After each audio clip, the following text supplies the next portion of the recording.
Hi everyone! Today I'm going to talk to you about my favourite health magazines. I often find that sometimes flicking through a magazine when you're not feeling very motivated, or just to kind of keep you on that healthy living track. A lot of these magazines are not the latest issue, but I'm going to show you anyway because recently I've started reading a lot more healthy living blogs and getting my information online. So I'll do a whole separate video on my favourite healthy living blogs for you guys because that's a whole other thing to talk about.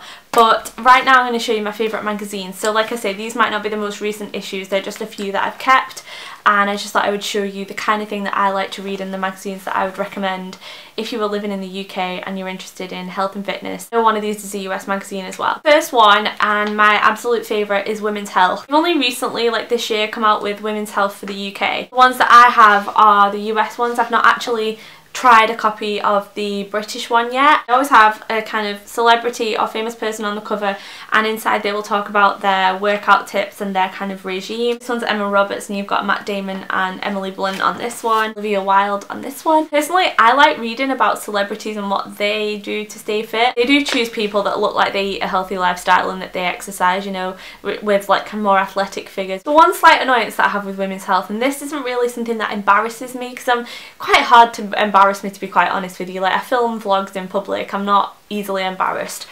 but on every issue I've noticed that they put a lot of sex on the front. So they have on this one, better sex tonight, sizzling sex moves for you and him, and then this one is, let's see, big O, sex secrets. And honestly, there's not really anything in here that is explicit, and there's definitely not that much sex content. It's usually like one page and it's just really general relationship advice, and I feel like they just put that on to draw people in and to get kind of Cosmo type readers to buy the magazine, which is fine, but it just annoys me a little bit because I feel like if you are maybe 13 and 14, you're interested in a healthy lifestyle and getting fit, and you go to buy something like this and you see a celebrity like Emma Roberts that you like on the cover, that maybe your parents wouldn't let you buy it if they saw that. But they go through everything from body image. There's comparisons here for espressos, cappuccinos, lattes in this one, macchiatos, to see how much caffeine's in it and kind of what is in there when you're getting a coffee out and about in general.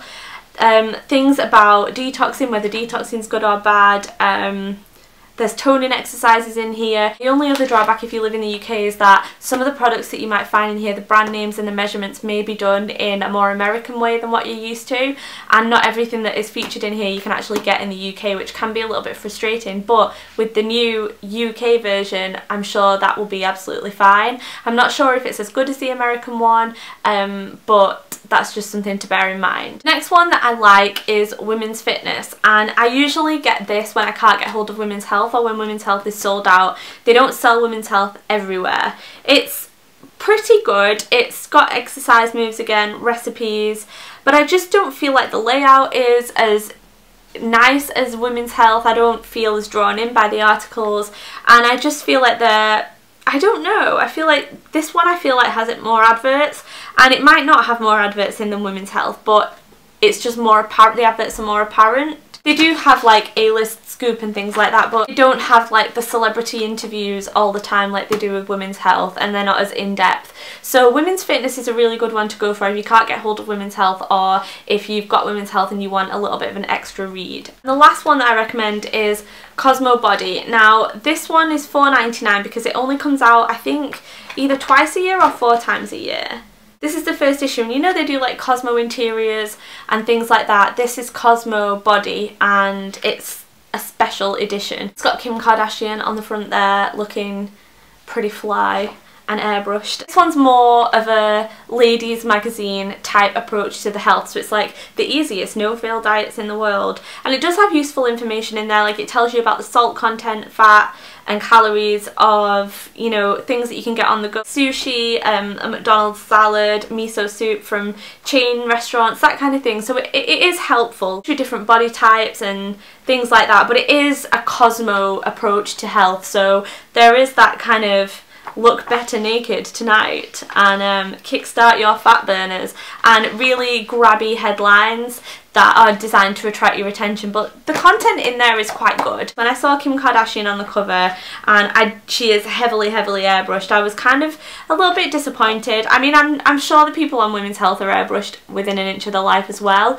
but I just feel like that's a little bit more authentic. I do really like this magazine though, and if you're a fan of Cosmo and you want maybe an easier read, then I would go for this. You know, basically it's, you know, the skinny jeans diet. Is your salad cheating on you? You don't have to starve to look like this.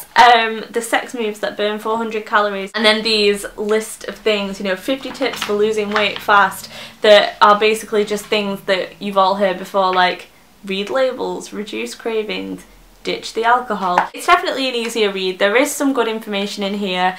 There are some good facts in there, some good comparisons, especially again, like if you live in the UK, it's got a lot of UK chains in here, and it looks at, you know, what you can grab on your lunch. So it is still a really good read. Definitely, if you're only going to get one, the one I would recommend is Women's Health. That's my absolute favourite read. If you've got any recommendations for healthy living magazines, then please leave them below, because I'm always on the lookout for new reads. Let me know if you've tried any of these magazines, and I hope you enjoyed this video. I will see you in my next one. Bye guys!